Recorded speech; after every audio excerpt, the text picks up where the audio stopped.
I'm sure you were wondering as you looked at the screen, what are those words that popped up on the screen? Where did they come from?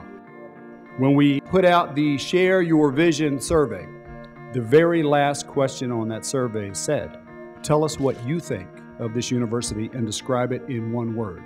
These are your words to describe our university. I think you have a very good idea of what the future can look like. And today really is to talk about how together we can build that future, the university's future. Over the past decade, we've doubled our sponsored research, but we really honestly need to double it again to be in line with our peers. I'm pleased to announce several things today. Number one, we will roll out an electronic administration system in 2010. Number two, a grants budget office will be established by December 1st, 2009. And number three, the WVU Research Office will begin offering a mentoring program each semester, beginning in the spring of 2010. These are good steps to better support our faculty, to free them up to focus on their scholarship instead of the administrative task. If you think about it, over the last decade, we've done a great job in terms of enrollment management. If we look for the next decade, we need to put the same kind of effort towards retention and graduation rates for our students. I've listened to our students. I've talked with our students. And a key component of our efforts will be an ongoing priority on health and wellness. In the next few months, we will have a specific plan for a new student health and wellness facility. I'm also very happy to announce today that we have dedicated $1.5 million from our capital funds to improve and expand recreational field space in support of intramurals, club sports, and recreational programming. We need to improve our student support structures so we can improve retention and graduation rates. They're good, we can do better. While our graduate education enterprise is growing, we do need to increase the number of doctoral degrees to match up with some of the top research universities in the country. To do this, it will require dedicating additional resources to doctoral stipends. We have to make that happen. You've heard me say this before, and I'm going to keep saying it. I don't think there's a university in the country that means as much to their state as we do to our state. We're critical for the success of this state. We provide a 20-to-1 return on investment for every dollar that the state invests in us. We have a $20 impact on the state. 80% of the state's practicing dentists are WVU graduates.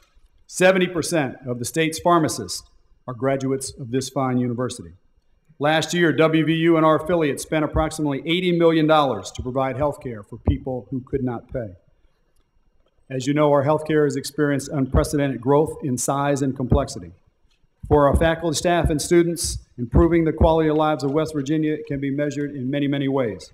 From free health care clinics to a sophisticated nuclear medical imaging device that can provide a 3D look at otherwise undetectable breast cancer tumors, to our researchers in engineering and dentistry who are working together to develop a tool for the early detection of periodontal disease, to the addition of $9 million, the expansion for the WVU Stroke Center. We're doing really good things.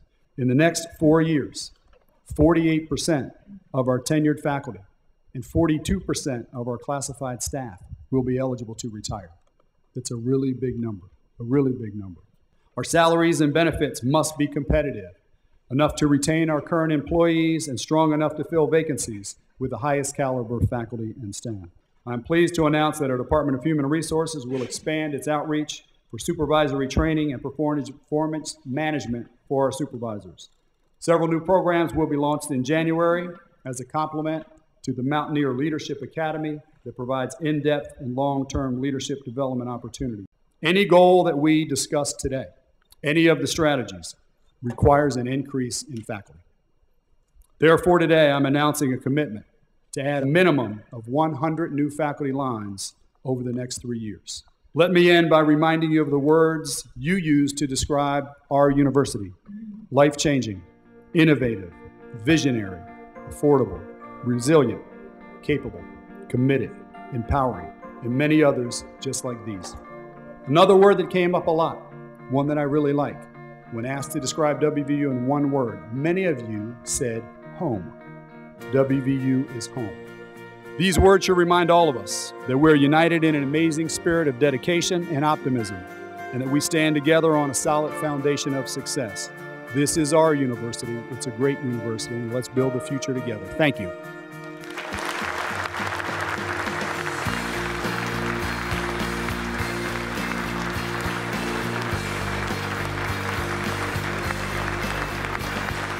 president's done a great job listening to people all across campus, faculty, staff, especially students, and I think that's really something special. I was thrilled when I heard that he could see the health and wellness of our students as a priority. After some of the concerns that we've had and things that we brought to him that he brought up, that is committed to now is a student health facility in rec sports and club sports, and that's huge because that's something we've been talking about for a very long time, and it's great to see that he's committed to it. So of interest are the 100 new faculty positions. Of course that will gain a lot of attention, and it will help to reduce the student-faculty ratio. Certainly a good beginning there. He not only listens, I feel that he really hears what people are saying. And as Staff Council Chair, I really think that he will take our issues and concerns to heart. Asking alumni their thoughts, trying to have the scenario of home. I think home was a very powerful, strong message today, and that's exactly what this university means to alumni, to friends, certainly parents and students in the university. It's a home.